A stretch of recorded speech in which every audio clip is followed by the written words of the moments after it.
Di episode sebelumnya, Haejin akhirnya bertemu dengan gebetan kampusnya yaitu Sung Hyun, dalam situasi yang paling dramatis di saat menyelamatkan Dusik yang hampir terjatuh ke laut. Awalnya saya mengira wanita yang menghabiskan 2 hari berjalan-jalan bersama Dusik adalah wanita di masa lalunya. Ternyata dia adalah penulis dari tim kerja Sung Hyun untuk pertunjukan itu. Baiklah, mari kita rekap alur cerita Hometown Cha-Cha-Cha Season 1 episode 7.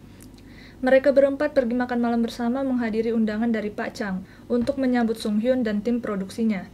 Dusik akhirnya menyadari kalau selama ini Sung Hyun bukan seorang mukbanger. Dia adalah seorang program director dari acara TV terkenal.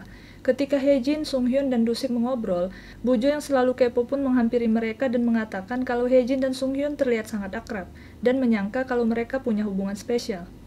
Karena tidak nyaman, Haejin pun ingin pulang, tapi Sung Hyun menawarkan untuk mengantarnya. Karena Dusik sepertinya tidak rela mereka berduaan, dia pun ikut mengantar juga dengan alasan untuk menemani Sung Hyun yang buruk dalam mengingat jalan. Akhirnya mereka berjalan bertiga, tapi alih-alih mengantar Haejin pulang, mereka akhirnya memutuskan untuk minum-minum di rumahnya Dusik. Ketika Sung Hyun ke toilet, Haejin menghampiri Dusik dan melarangnya untuk mengatakan ke Sung Hyun tentang apa yang pernah terjadi di antara mereka. Malam itu mereka bertiga banyak mengobrol dan terlihat kalau Haejin dan Sung Hyun memiliki banyak kesamaan, sementara Dusik selalu berbeda.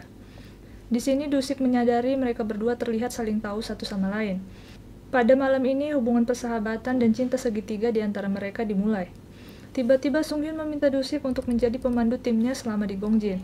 Awalnya Dusik menolak karena cukup sibuk, tapi Sung Hyun bersikeras sampai bertaruh melakukan beberapa challenge, yang pada akhirnya membuat Dusik bersedia menjadi guide. Chemistry di antara mereka bertiga sangat menghibur untuk ditonton, dan setelah semua game selesai dimainkan, mereka sangat mabuk dan tertidur di rumah Dusik. Keesokan harinya, Dusik memandu Sung Hyun dan timnya berkeliling Gongjin, dan tibalah mereka di rumah Nenek Gamri. Sung Hyun berencana menjadikan rumah Nenek Gamri lokasi utama untuk syuting.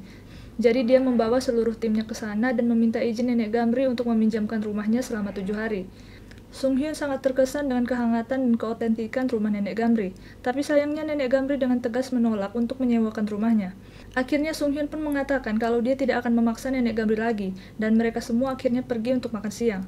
Dusik membawa mereka ke restoran seafood Ibu Yo, dan Bu Yo menyajikan menu pilihannya sendiri. Walaupun Dusik dan Sung Hyun sudah makan banyak ramyeon di rumah Dusik untuk sarapan, tapi ketika melihat ikan segar yang disajikan, mereka dengan lahap memakannya dan berkata itu sangat-sangat enak. Terlebih lagi harganya jauh lebih murah daripada di Seoul. Tiba-tiba Haejin mampir ke restoran dan menyapa Sung Hyun dengan nada yang lembut. Dusik pun mengejeknya karena hal itu. Setelah selesai makan enak, Sung Hyun pun mengajak pergi berbelanja. Ia membeli semua yang ia suka, mulai dari topi, makanan, permen, bahkan celana bunga-bunga. Lalu dia pergi ke rumah Nenek Gamri lagi dan memberikan banyak hadiah. Nenek Gamri menolak, tapi ia tetap memberikan hadiahnya. Ia juga sering datang ke rumah Nenek Gamri untuk membantu mencuci, memasang lampu, dan semuanya yang bisa dia lakukan. Sampai akhirnya dia berhenti berkunjung dan membuat Nenek Gamri bertanya-tanya kenapa dia tidak datang. Kemudian Nenek Gamri menelpon cucunya yang tinggal di Amerika. Dia meminta cucunya untuk pulang ke Gongjin pada musim libur, dan dia akan memasakkan semua kesukaan cucunya. Tapi sayangnya, cucu kesayangannya tidak akan pulang liburan ini karena sudah berencana berlibur dengan teman-temannya. Kesepian yang dirasakan Nenek Gamri membuat kita merasakan kesedihannya juga. Misteri ketiga di Gongjin. Di episode sebelumnya, Misun menceritakan tentang 3 misteri yang ada di Gongjin, tapi belum mengungkapkan misteri yang ketiga, karena Haejin sudah keburu ngambek. Dan di episode 7 ini, misteri itu akhirnya terkuak. Misteri ketiga di Gongjin adalah tentang seorang penduduk Gongjin yang memenangkan lotre sebanyak 1,4 miliar won, atau sekitar 16,8 miliar rupiah. Dengan uang sebanyak itu, orang bisa memiliki gaya hidup glamor. Namun, sampai sekarang tidak ada yang tahu siapa orang itu karena tidak ada yang terlihat mencolok. Semuanya menjalani gaya hidupnya seperti biasanya. Menurut kalian siapa, guys? Coba komen di bawah siapa dan apa alasannya. Kalau saya mungkin Kepala Hong, soalnya orangnya memang tidak materialistis. Baiklah, kita lanjut lagi. Selain misteri ketiga, misteri pertama juga membuat kita penasaran. Alasan Bu Yo dan Pak Chang bercerai. Apa yang sebenarnya terjadi antara Pak Chang, Bu Yo, dan Yoon Cho Hui? Seperti biasanya, Ratu Gosip kita Bu Jo pun bercerita. Dulu Pak Chang, Bu Yo, dan Yoon Cho Hui adalah sahabat karib. Bu Yo adalah sosok yang tomboy, sementara Yoon Cho Hui adalah sosok yang feminim. Sejak pandangan pertama, Pak Chang telah tertarik pada pesonanya Cho Hui. Namun sayangnya Cho Hui harus meninggalkan Gongjin karena orang tuanya sakit. Tapi tiba-tiba obrolan ini terhenti karena Cho Hui mampir ke kafe tempat mereka bergosip. Keesokan harinya, Pak Chang harusnya bertemu dengan Bu Yo dan Cho Hui di restoran, tapi sayangnya ia terjatuh di kamar mandi dan tidak bisa berdiri. Untunglah Bu Yo dan Cho Hui memutuskan mampir ke rumahnya. Di sana mereka melihat Pak Chang yang sudah tak berdaya dan langsung membantunya. Setelah itu, Bu Yo dan Cho Hui berjalan pulang bersama. Cho Hui meminta untuk berteman karib lagi dengan Bu Yo dan Pak Chang. Ia ingin kembali ke masa lalu di mana mereka sering menghabiskan waktu bersama. Itu adalah momen paling bahagia dalam hidupnya. Namun sayangnya Bu Yo tidak memberikan jawaban untuk itu. Kita dibuat makin penasaran tentang bagaimana hubungan mereka bertiga sebenarnya. Tapi kita tunggu saja kelanjutannya ya. Rumah ini tidak terlalu sepi. Apakah aneh melihat Dusik dan Hye-jin dengan gembira mencuci selimut bersama-sama meningkatkan kadar serotonin saya? Sepertinya saya bukan satu-satunya yang merasa seperti itu, karena Nenek Gamri juga tersenyum melihat mereka dari jauh. Dia mewakili kita semua. Setelah selesai mencuci selimut, mereka berdua makan jagung yang dihidangkan Nenek Gamri. Sung Hyun tiba-tiba muncul lagi di rumah Nenek Gamri dengan kue di tangannya. Nenek Gamri yang merindukannya pun menawarkan makan bersama, namun Sung Hyun mengatakan dia sedang bersama temannya, yang ternyata adalah Jun DOS. Jun menyapa mereka semua. Nenek Gamri mengatakan kalau Jun kurus sekali dan menawarkan mereka untuk makan di rumahnya saja. Ia menghidangkan banyak masakan rumah yang lezat untuk mereka semua. Jun pun memuji masakan Nenek Gamri yang sangat enak. Sung Hyun berkata kalau Jun tidak pernah berhenti bekerja sejak kecil. Ia juga selalu makan selada.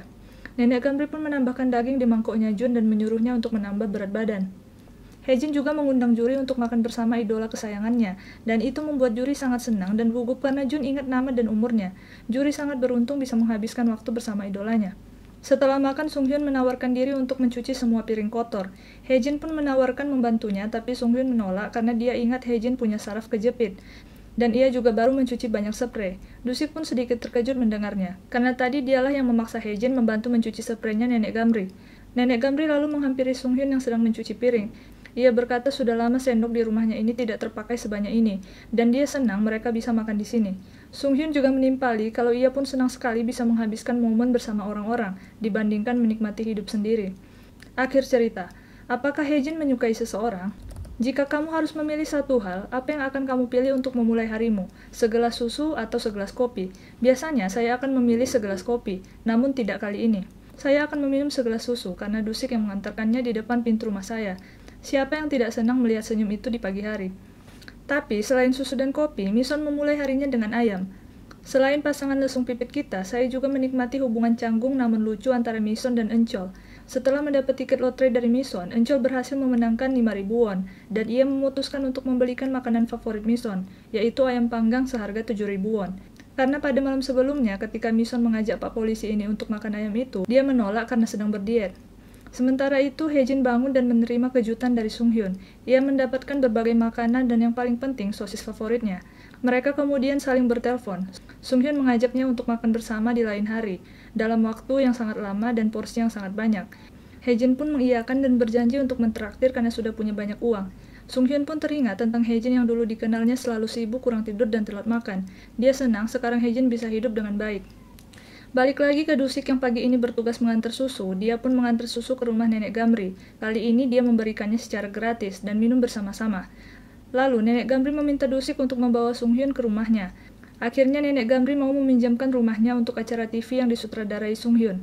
Kemudian Sung Hyun dan Dusik merancang kontrak sewa. Dusik menjelaskan semua aturan dan detailnya. Dan Sung Hyun pun mengiyakan semua ketentuan itu tanpa sedikit pun bernegosiasi. Dusik lalu heran kenapa Sung Hyun bisa sesantai itu. Lalu Sung Hyun mengibaratkan seorang pelempar di permainan baseball. Tidak selamanya ia harus melempar dengan keras. Kadang ia cukup melempar dengan ringan saja. Intinya, Sung Hyun tidak memusingkan hal-hal yang sepele.